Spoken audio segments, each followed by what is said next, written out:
Watching the doctor walk further away, Consort lowered her head, her vision gradually blurring. Although tears were falling, she made no sound. She couldn't quite describe her feelings. Even though she knew her tears might persuade the doctor to stay, this time, she couldn't bring herself to cry out. Shame, self-reproach, regret, and a dull pain filled her heart, leaving her unable to face him and stop him. Swallow sighed, released the leader's hand, nodded gently to him, and then walked over to Consort. Though Consort didn't lift her head, she seemed to know who had approached. She bit her lip, tears welling in her eyes, and choked out, "I'm sorry. Swallow, I never thought things would turn out this way. I know I owe you, but I can't. I don't want to live in constant danger." She spoke the truth. Although she had sensed something was wrong, she didn't expect the unrest to escalate to this extent. After all, the leader's guidance had always been praised and acknowledged. Swallow hugged her forgivingly. Like a child who had done something wrong, Consort curled up and sobbed softly in her arms. Swallow gently stroked her head and back, continuously comforting her.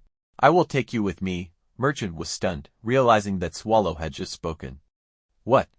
Consort was also surprised, trying to straighten up, but suddenly felt a sharp pain at the back of her neck and then lost consciousness. It was Swallow, who had used a hand chop to knock her out. As one of the only two women who had survived the black spots, Swallow's abilities were still unknown, but her basic physical strength had certainly increased. Knocking out a regular woman like Consort wasn't difficult for her. This move left not only Merchant but also the leader in shock. All along, Swallow had been seen as gentle and graceful. Unlike the outgoing Consort, she, despite being a year younger, seemed more like an elder sister to them. Swallow was the first woman to wake up, and since then, she had cared for every newly discovered woman. Her reputation in the camp was excellent, appreciated by both men and women partly because of the help she had given them, but just as Merchant disagreed with the leader's decisions and Hawkeye disliked Merchant's pragmatism, some camp members had once ostracized the attractive Hawkeye for his popularity with women. For someone to be universally acknowledged without anyone criticizing them was an achievement in itself. Swallow had managed to achieve this, often earning the leader admiration for having such a capable partner. But those who knew Swallow well understood that if Consort was tough on the outside but soft on the inside, Swallow was the opposite, gentle on the outside but strong-willed within. Though she usually accommodated others, once she made a decision, even the leader found it hard to change her mind. Swallow, holding the unconscious Consort, looked at Merchant. Merchant raised his eyebrows. "Swallow, I understand your deep bond with your sisters. But this should depend on the individual's willingness, shouldn't it?" He didn't care about Consort's abilities, character, or experience. What mattered was that Consort was one of the rare women in the camp. "How could he easily let her go?" I said. "I will take her with me." Swallow didn't avoid his gaze, responding with extreme calm. The air seemed to freeze. Swallow and Consort were close to Merchant's group, and they outnumbered her, but she showed no sign of retreating. Hawkeye grew anxious.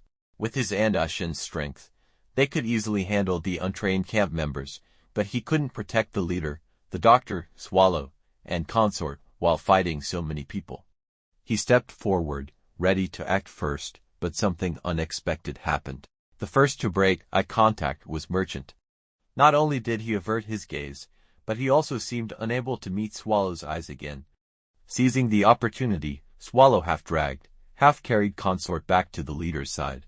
"Let's go." Her tone was very calm, as if she were discussing something mundane. Hawkeye guarded their rear, carefully watching Merchant's group and the path ahead.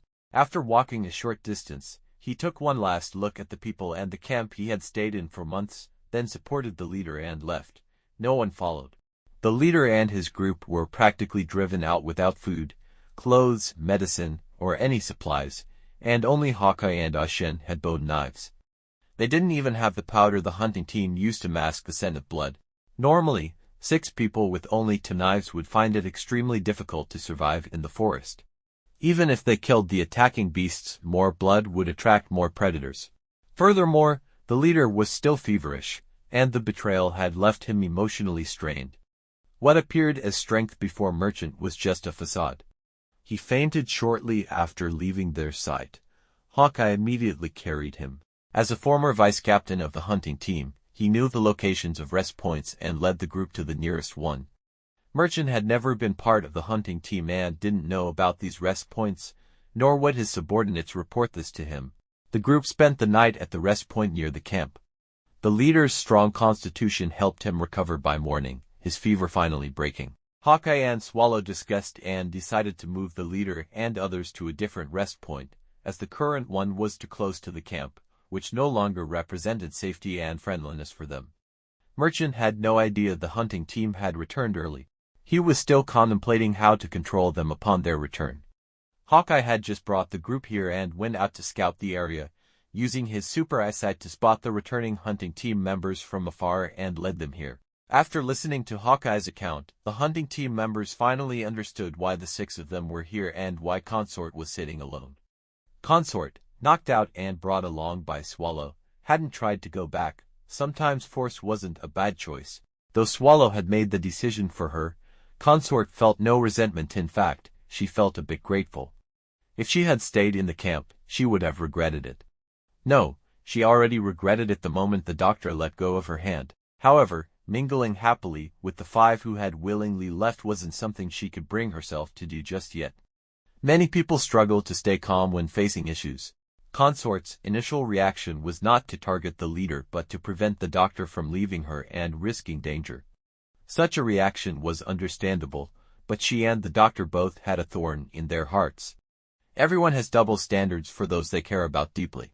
From Consort's perspective, if another man abandoned his brothers for a woman, she would disdain him. But if the doctor left her for his brothers, it was a different story. The doctor felt the same. Because he cared for Consort, her betrayal at that moment was especially hard to accept, even if it stemmed from weakness rather than malice. Despite this rift, it wasn't insurmountable. Their current silent treatment had shifted from righteous indignation to stubbornness. Though neither wanted to back down, the gap would eventually close as long as they were together. If Swallow hadn't forcibly taken Consort, their relationship would have been doomed. Hawkeye then posed a sharp question. So, what do you plan to do? The hunting team members exchanged glances. Given their current strength, they could easily reclaim the leader's position by force. Most of the camp members were untrained, and even Lu Xinrui could probably handle several of them alone. But was it meaningful? Hawkeye and Big Bear both knew the leader would never accept that. So, there were only 2 options left. Pretend they knew nothing and return to the camp under Merchant's rule, or leave with the leader. Hawkeye didn't say anything about loyalty or betrayal because he had no leverage to compel them to take the risk.